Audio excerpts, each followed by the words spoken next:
नागपुरातील धंतोली पोलिसांनी पुष्पम bar and रेस्टॉरंटमधून 51,800 रुपये चोरी करणाऱ्या माजी मॅनेजरला अटक केली आहे। आरोपी सूरज बाबूराव वाढे याने 3 मे रोजी बार काउंटरमधील रोकड चोरली होती। सीसीटीव्ही फुटेजच्या आधारे त्याच्या विरुद्ध धंतोली पोलीस ठाण्यात गुन्हा दाखल करण्यात आलाय।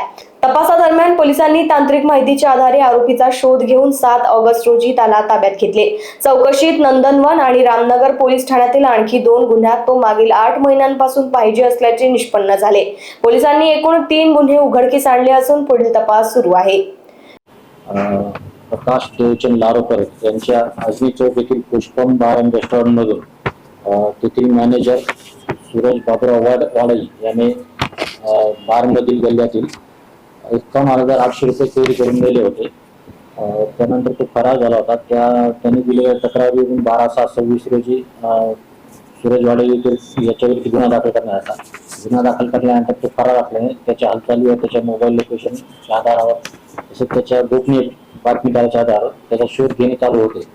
तर त्याचा शोध लागलेला आहे। सदर आरोपीला अटक करण्यात आली असून त्याच्याविरुद्ध यापूर्वी पोलीस ठाणे नंदनवन येथे अपराध क्रमांक 246/26 तसेच पोलीस स्टेशन रामनगर जिल्हा चंद्रपूर येथे अपराध क्रमांक 10/12/25 अशा प्रमाणे 2 गुन्हे दाखल असल्याचे निष्पन्न झालेले आहे। सदर आरोपी अटक असून त्याच्याकडून अधिक तपास चालू आहे। तुमच्या वरिष्ठ अधिकारी आणि तुमच्या मार्गदर्शनात टीमने केली।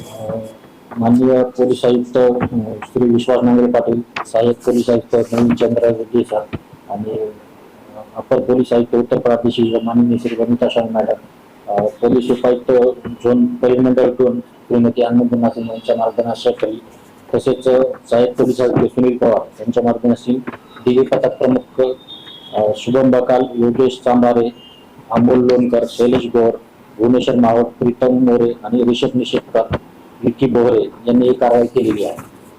लोकवाहिनी मीडियासाठी विशाल बंबडवार यांची रिपोर्ट, नागपूर।